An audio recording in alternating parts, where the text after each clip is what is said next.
Hi, my name's Sally and I'm the owner of Dragon House Hypnosis. I work exclusively with business owners, helping you guys to realise your potential both professionally and personally. Hypnosis can be described as a process where the mind goes into a more relaxed state. And in that state, it's more open to suggestion, and I would say it like a computer where we're rewiring the programming of the brain to help it function more effectively. Unfortunately, in this country, you can technically practice as a hypnotherapist with very little formal training. However, a good person will have done a proper formal course by a recognised body. So for myself, I trained with Paul McKenna. I then did a further diploma, and I also have an NLP practitioner qualification. The mind is a wonderful and amazing thing, but most of the time we're only using 5% of our brain. That is the conscious part. As you're sitting listening to me, the blood will be pumping around your body. Things will be growing and changing, billions of tiny things. Your unconscious will be processing so many different things, and your unconscious is 90% of your actual brain. So most of the time you're not even aware what it's doing and what it's processing.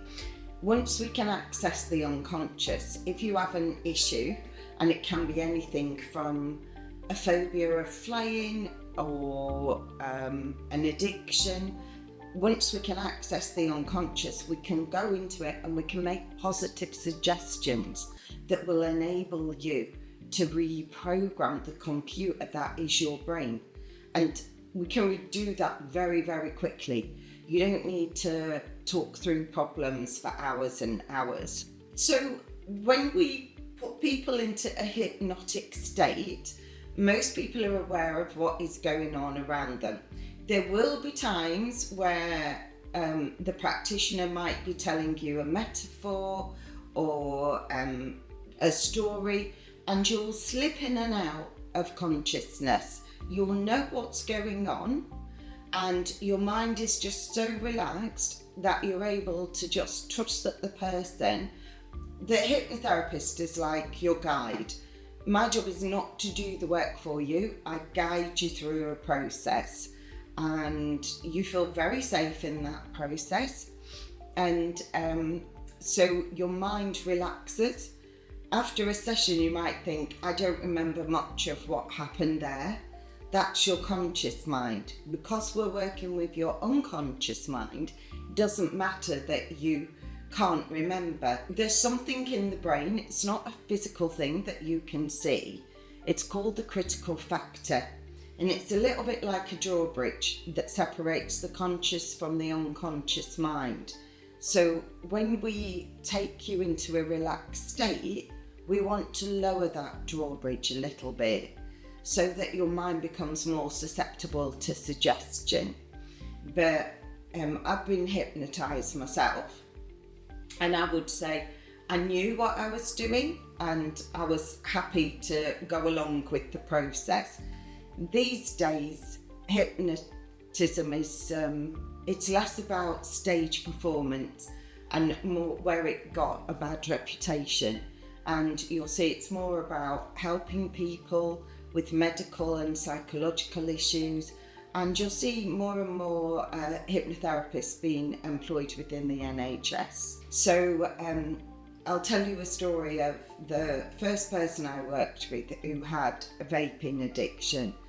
And he came to me after he tried everything else. And he was really, really worried because he'd had liver cancer. He was desperate. He'd got young children. He really wanted to stop. So after about 10 minutes, he went into quite a deep trance, and you can tell because I can see how relaxed your body is and your face. At the end of the session, I had to wake him up like twice by counting down, and he couldn't remember very much of what had happened. But the next day he called me and said, I don't know what happened, but I tried, I reached for a vape and I couldn't do it. And so even though he wasn't aware, the mind was doing the work and making it happen. So in a typical session, a hypnotherapist will introduce themselves, ask you how the previous week's been, and then we'll take you into an induction. So we're just starting to relax you, and we do that in a number of different ways. Sometimes then we'll use the deepener. So we're really getting you to concentrate on something and activate your senses. I tend to find people like being in a forest or being on a beach. So I will use one of them to help them find their place of calm. Once that's happened, then we can do the exercises and the work. I will often make exercises specifically for my clients. So, for example, I did one the other day where somebody really enjoyed swimming and scuba diving. So I took them under the water and we looked at all of the fishes, and sometimes we'll use metaphors in there, and they were completely relaxed. And then finally, I'll sometimes finish with a script where we'll tell a story, and there will usually be a metaphor in there to help them, because the mind doesn't distinguish between what is real and what is not real. So if I tell you you're confident, you're amazing, your subconscious will believe that and translate that into your conscious. To be a good hypnotherapist, I would say you need 3 things. You need to have authority, because you're guiding somebody, so you need knowledge, you need ability and skills to get people to trust and believe in what you're doing. I think you need to be creative. When I'm coming up with stories, metaphors, I'm going to try and use things that you're familiar with. So if I had a mechanic, for example, I might use car type metaphors. If I had a painter, I'd use metaphors applicable to them. And then lastly, empathy. You need to be able to understand what might be causing somebody an issue or a difficulty, and then to hopefully get them to trust you, that you really want to do your best to help them to be a happy, successful person. With hypnosis, it's very, very quick. A study was done in the 70s. It was a large-scale study, 2,000 pieces of research. From that study, it was established that in 6 or less sessions, 93% of people would have dealt with whatever it was that was troubling them. So smoking, phobia, whatever. That compares to 38% of people after 600 or less psychotherapy sessions. So it's a lot faster. Now, that's not to say people shouldn't have psychotherapy, counselling, that type of thing. I think naturally we feel like we need to talk and process things. But often people get to a point where they feel like that's not working anymore. The brain's not moving on from what it needs to.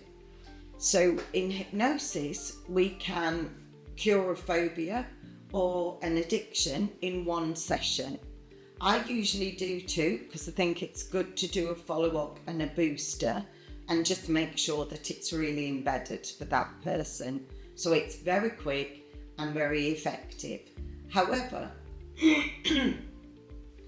if, for example, somebody has a smoking or drinking difficulty and that has come from childhood trauma, then it may need a few more sessions to avoid that addiction being put into another addiction.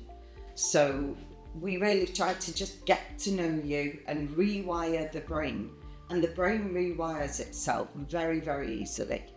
Dragon House Hypnosis, which is my company, works with business owners. The reason for that is that I'm a successful business owner. Many years I've built and sold multi-million-pound companies. So I feel that I understand the stresses and the strains that running a business brings with it. And a lot of business owners are also neurodivergent.